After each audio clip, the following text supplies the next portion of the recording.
Mesdames, Messieurs, bonsoir. Bonsoir. Nous sommes heureuses d'être ici avec vous ce soir pour un moment exceptionnel. Nous accueillons en effet aujourd'hui dans l'atelier de Madame Sofron 3 personnages hors du quotidien.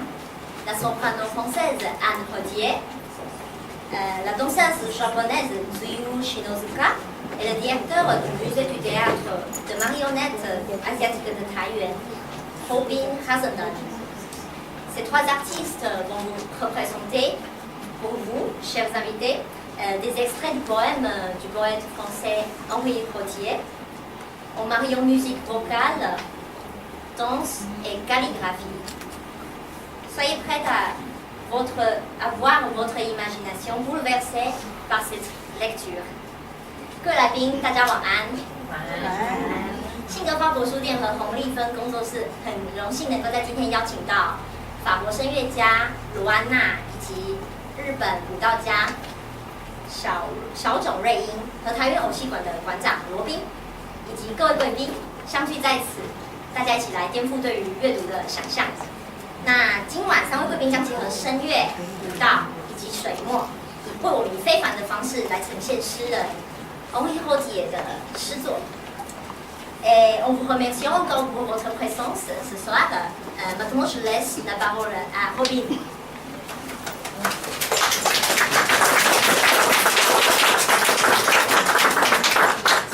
Bonsoir, 晚安。晚安。诗歌不要说明，所以我们今天把这些诗听不懂的话，我们把它当做一个音乐。Je ne veux pas expliquer les poèmes, on écoute les poèmes comme la musique.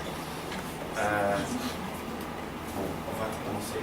Je vous souhaite une soirée agréable. 祝大家一个美好的晚上。谢谢。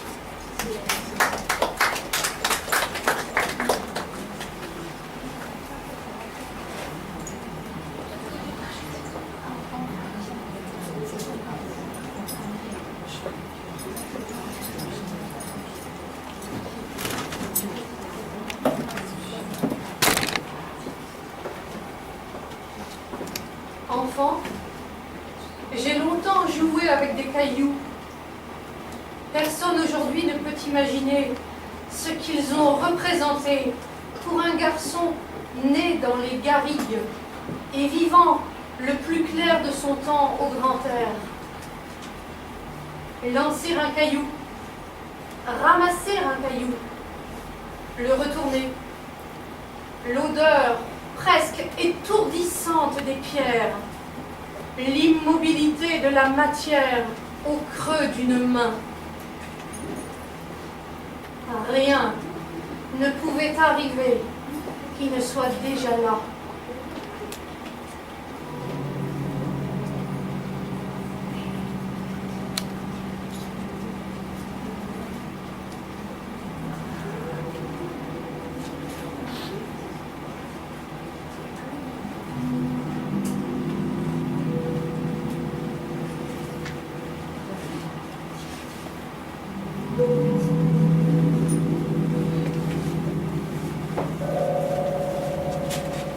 Le geste impensé d'un caillou. De quel fragment s'agit-il? Parfois, je me penche sur un caillou, je le ramasse, il me prend la main. Est-ce un fragment de matière ou bien autre chose dont la main serait elle aussi un fragment?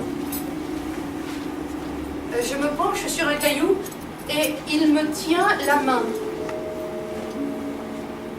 Le toucher est tel qu'en remontant à l'envers du monde, j'ai la sensation qu'un fragment tient la main d'un autre fragment. La main, en quelque sorte, prolonge avec le caillou une conversation dont personne ne perçoit l'origine, sinon les autres fragments. Plus loin,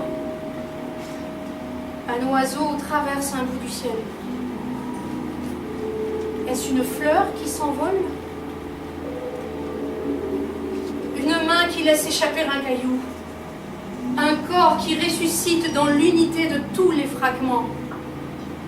Journée ordinaire. L'oiseau se pose sur un arbre. Quel regard en aurait le peintre si d'une source invisible il ne voyait rien d'autre que le silence aux quatre coins du tableau? Qu'il soit animé ou inerte, il n'y a pas de différence entre les fragments. Ainsi, et depuis toujours,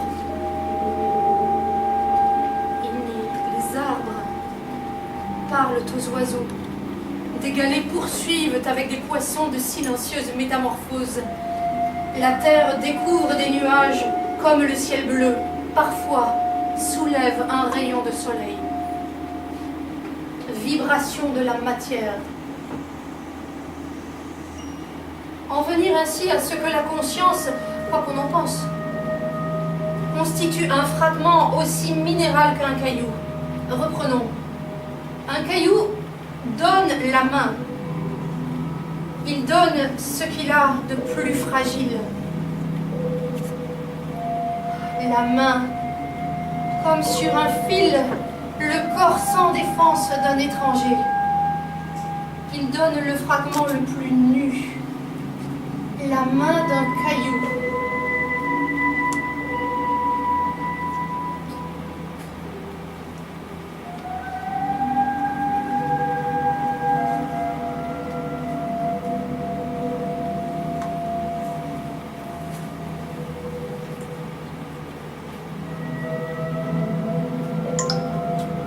Fragments extérieurs à soi-même sont les arbres, les oiseaux, deviennent les fragments d'un impossible détachement de soi, les fragments d'une unité par-delà les limites de tous les corps défendus sous la peau, déplacement du divin que la conscience rend plus solitaire encore qu'un duvet exilé de l'oiseau. Les fragments sont alors des morceaux décentrés à l'intérieur d'une autre lumière, la conscience de soi, un fragment parmi tous les autres. La pensée qu'il puisse un jour exister une communauté de fragments. Balancement des poignets et des doigts étoilés. La main flotte dans les nuages, au milieu des cailloux dilatés. Se dire peut-être que la conscience que l'on a d'un caillou est un caillou pensif d'avant que le monde soit monde. Que la conscience du monde recèle une forme négative de l'impensé, comme si rien n'était différent, pas même la joie, comme si de rien naissait toutes sortes d'intimités, l'illumination soudaine de ne plus être le centre d'un monde, mais un morceau sans lieu, inerte et plein de vie, qui flotte là ou ailleurs, cherchant quelqu'un, quelque chose, pour ainsi dire.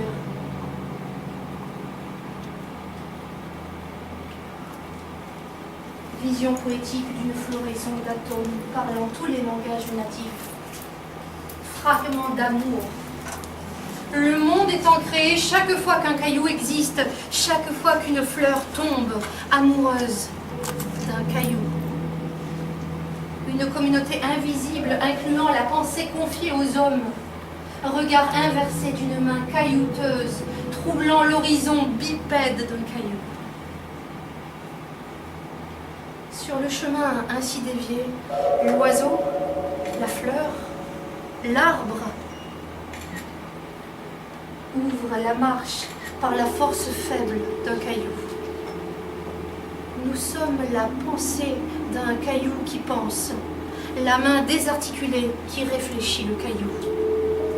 Ainsi, parmi tous les fragments, il y a l'évidence d'un songe, la clé d'une écriture oubliée, fragment du premier jour, fragment du deuxième jour, et ainsi de suite, jusqu'au septième. Celui-ci étant le jour du repos, mais celui d'un saint écoutant un sermon d'oiseau. Fragment créé, toute création étant la fragmentation d'un incréé, attendant du minéral qu'il ouvre une main inerte, du végétal qu'il délivre les cœurs. Bien au-delà de l'amitié de l'amitié et de l'animalité perpétuelle, le caillou dans l'arbre écoutant chanter des synapses, des plumes, des cristaux. Correspondance de tous les fragments éclatés, impossible récréation du rire, impossible récréation du repos et du rien, mais aussi repos de soi-même, du fragment de soi éloigné des dieux. Lorsque le pain quotidien se fragmente à la table, tous les désirs, entre toutes les surfaces, toutes les sphères, toutes les cordes ondulant au soleil du jour. Lorsque le pain est multiplié, sans nombre et sans calcul, dans l'éclatante saturation d'une journée ordinaire, et que tout redevient harmonie.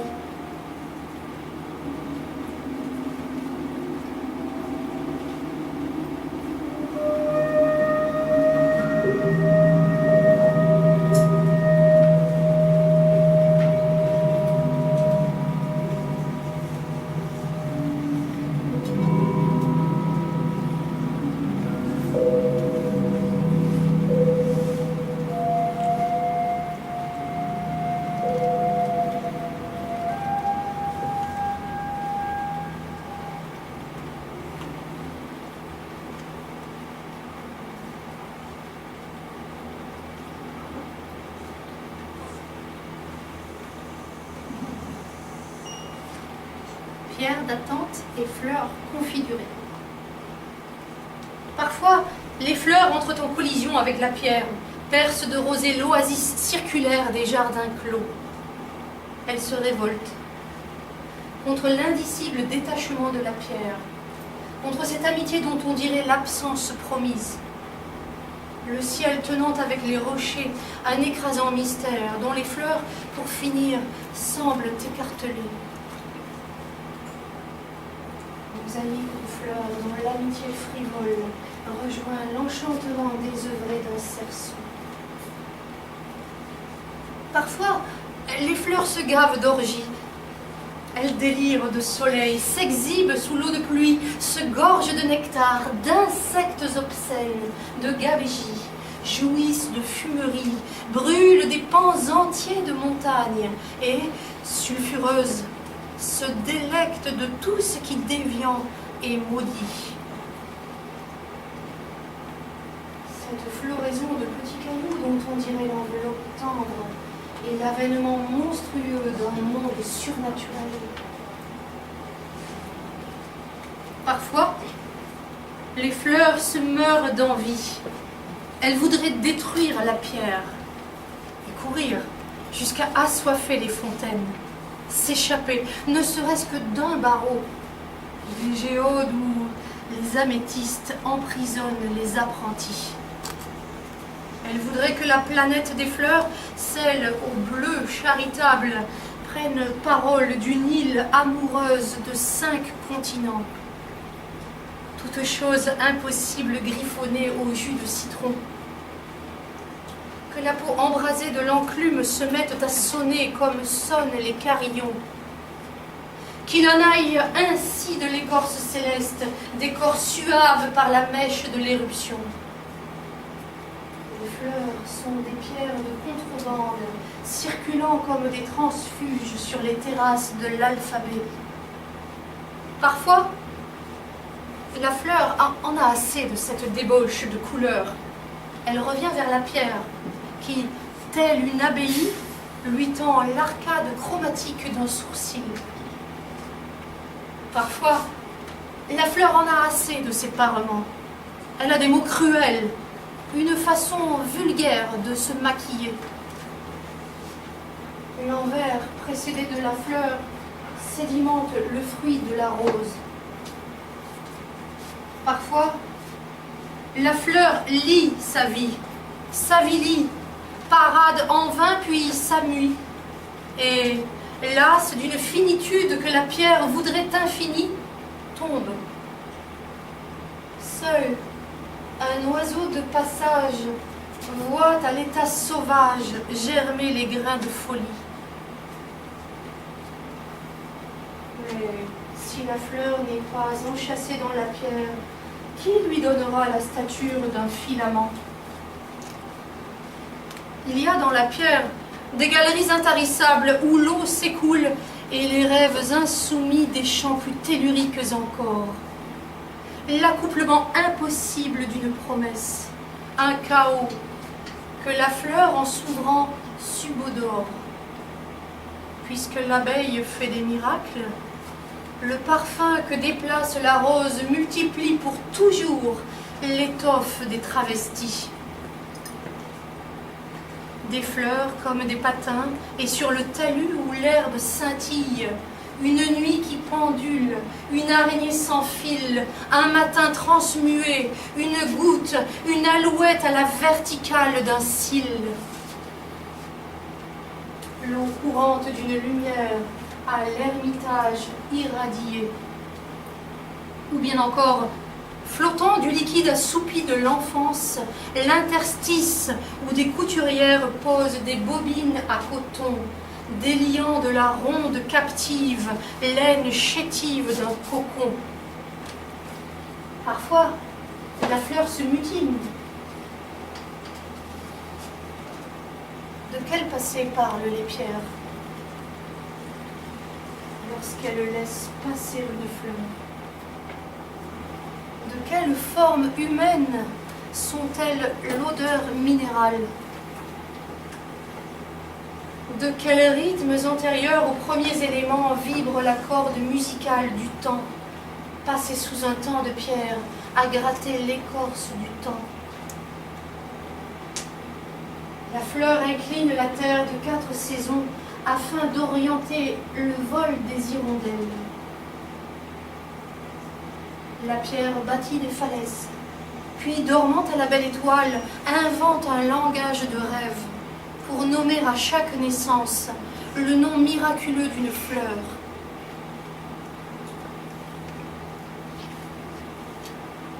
Alors, la main sur la pierre, comme une poche d'orpin gorgée d'eau, la fleur pleine de promesses, plantée d'herbe et percée de pluie, se rappelle la nuit où surgit le bouton de l'averse, messager des schistes arables et des pétales aux robes inconnues. Puis la pierre se retire. On ne voit plus rien que la fleur. L'attente rendait l'impatience inerte. Voici l'inerte au bras de l'éclosion. Depuis l'insurrection de la première pierre, toute l'inertie d'une force rentrant par le moins fréquenté des chemins. Quand les fleurs par milliers guettaient l'explosion d'un atome, la pierre, l'extension d'un trèfle à 4 cœurs. Passage cristallin par les massifs de chromosomes, la vie prend en essor la faiblesse des mondes, l'immobile moteur de la flore et des parchemins. Chaque floraison de cailloux est l'avènement d'un monde imaginé.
Ne rien dire.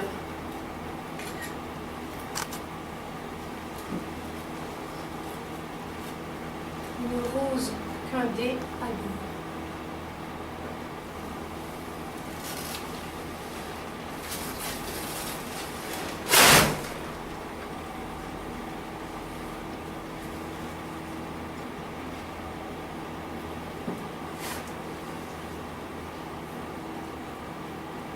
Ne rien dire. Si la terre est bleue, si les arbres se murent et les fleurs de saison, si les filles se meurent, les bandes de garçons, ne rien dire. Si la guerre est jolie, si l'histoire de France, si les morts que l'on tue passent inaperçus, si l'amour d'une vie, si les raisons qui font qu'en perdant la raison, des hommes debout tombent en criant pour vivre.